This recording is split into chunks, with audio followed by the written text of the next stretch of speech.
اللہ تعالیٰ نے جتنے انسانی رشتے بنائے ہیں، ماں باپ، بہن بھائی، چاچے تائے، دادا دادی، نانا نانی، ساس سسر، خالہ بھانجا، بھتیجا، پھوپھی پھوپھا، یہ جتنے اللہ نے رشتے بنائے ہیں، ان میں سب سے اہم رشتہ خامند اور بیوی ہے۔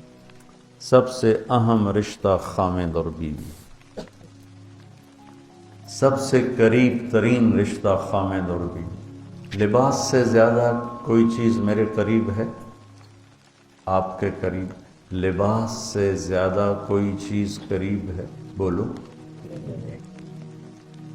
تو اللہ تعالیٰ کہہ رہا ہے کہ میری بیوی میرا لباس ہے، اور میری بیوی سے کہہ رہا ہے کہ تیرا خامن تیرا لباس۔ تو میں سے مراد سب شادی شدہ، جتنے شادی شدہ لوگ ہیں، تو میں بھی کون ہے شادی شدہ طلبہ میں؟ ماشاءاللہ کافی بابرکت مجمع ہے۔ ہاں اچھا، تو اللہ تم سے کہہ رہا ہے تمہاری بیوی تمہارا لباس ہے۔ سب سے قریب شادی کے بعد قریب ترین رشتہ لفظ لباس بتا رہا ہے بیوی ہے۔ قریب ترین رشتہ بیوی ہے، اور جو قریب ترین ہوتا ہے وہ پہلے ہوتا ہے، اس کا حق پہلے آ جاتا ہے، قریب ہو گیا۔ اور کل میں نے کہا تھا کہ لباس اور میرے درمیان کوئی چیز حائل نہیں ہے۔ اس سے میں نے وہ ایک حدیث کو اس کے ساتھ جوڑا تھا جو آپ نے حضرت فاطمہ رضی اللہ تعالیٰ عنہ سے فرمایا تھا کہ جسے میں پسند کروں اسے تو پسند نہیں کری۔ تو چپ کر کے واپس چلی گئیں اور اپنی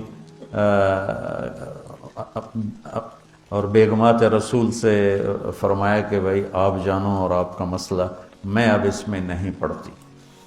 تو یہ رشتہ سب سے قریب ہو جاتا ہے، اس سے قریب اور کوئی رشتہ نہیں ہے۔ جب یہ سب سے زیادہ قریب ہے تو اس کے حقوق بھی سب سے پہلے ہوں گے، اس کا حق بھی سب سے پہلے ہوگا، اس کا خیال بھی سب سے پہلے ہوگا۔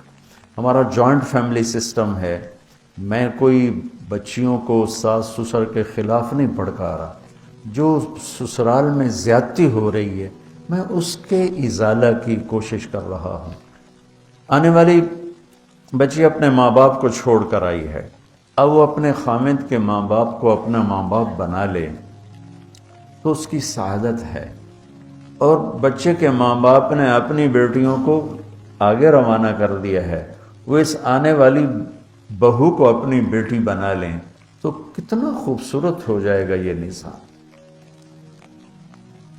لیکن تربیت بھی نہیں ہے اور سیرت بھی سامنے نہیں ہے۔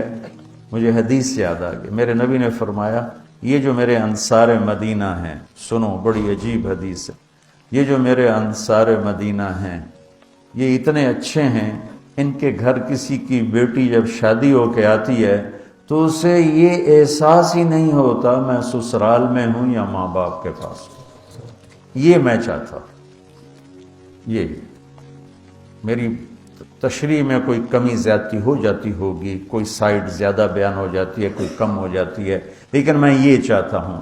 یہ حدیث مجھے اللہ نے ابھی یاد دلوائی ہے، حیات الصحابہ میں ہے، جلد اول میں ہے، کہ آپ نے فرمایا کہ یہ جو میرے انصار، میں دوبارہ کہہ رہا ہوں، یہ جو میرے انصار مدینہ ہیں یہ اتنے قابل تعریف ہیں کہ ان کے گھر جب کسی کی ڈولی اترتی ہے تو اس آنے والی بچی کو یہ احساس نہیں ہوتا کہ میں اپنے گھر میں ہوں یا سسرال کے گھر میں۔ میرے عزیزو، کم از کم تم جو میری اولاد ہو، تم میری روحانی اولاد ہو، تم تو میری بات کو آگے چلاؤ۔